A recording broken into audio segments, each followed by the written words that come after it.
Whoa, ladies and gentlemen, check this out. America, y'all know it's Lex. And when it comes to this Drake situation, America, isn't it obvious what Drake is doing?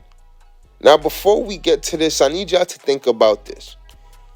The industry launched a brigade against Mr. Aubrey Drake Graham, getting dissed from the wildest corners of the rap industry. Childish Gambino, what? Even Childish Gambino popped out and took a dig at Drake. What's wild about that is, now Childish Gambino, talented artist, actually multi-talented, creative, very, very dope. But that's just an example of the magnitude of somebody like Childish Gambino.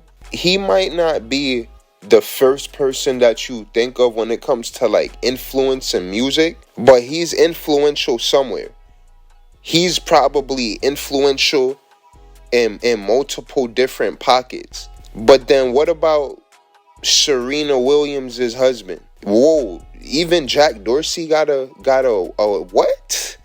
Got an issue with Drake? So when you look at just things like that and you factor them into the situation, that should shed some insight. It makes sense that Drake really diversify what he's doing.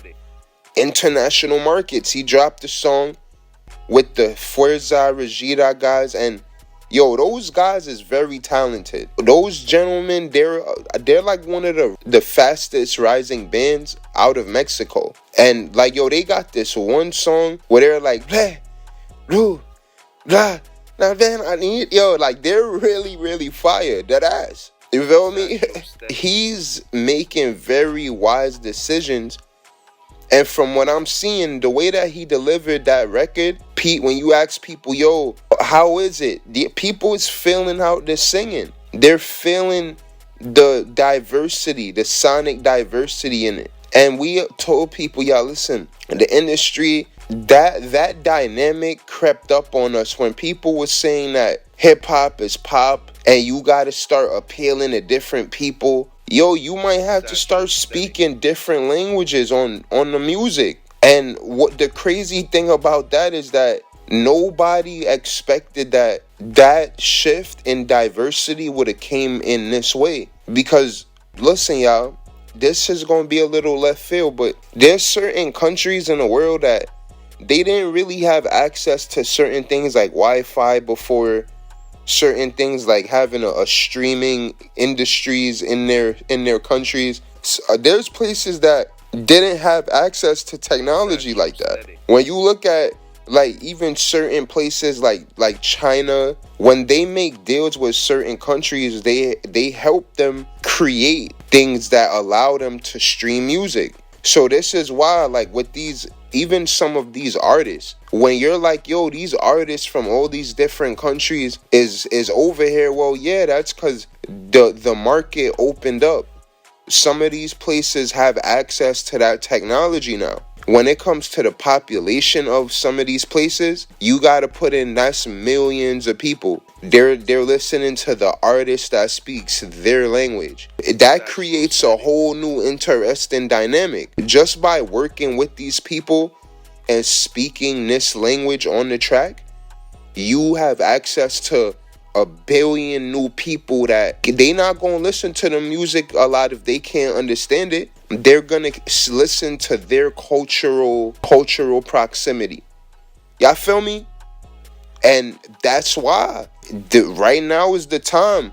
Of course, you want to be sonically diverse with your music, but you also want to be like linguistically diverse, speaking different dialects. There's people in completely different parts of the world that have cell phones now.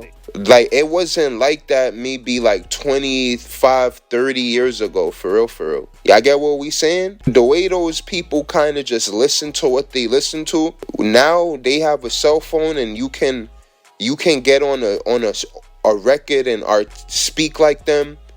You could make music like them and respect their culture. That really opens you up probably to more than 1 billion people, probably 2 billion. It opens you up to an infinite amount of people. just by experimenting with your music and honestly your content the right way. Like, look at what Joe Budden did when he was uploading podcast excerpts in different languages. That's the JBP speaking Espanol. What? That's Joe Budden speaking in Italian. All right, that's fire. And that's where we're going, not just with podcasting and content. We're going the music as well. You gotta have to understand cultural dynamics. That opens up a whole new conversation, y'all.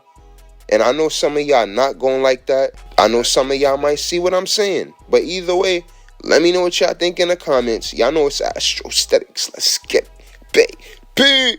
Yeah.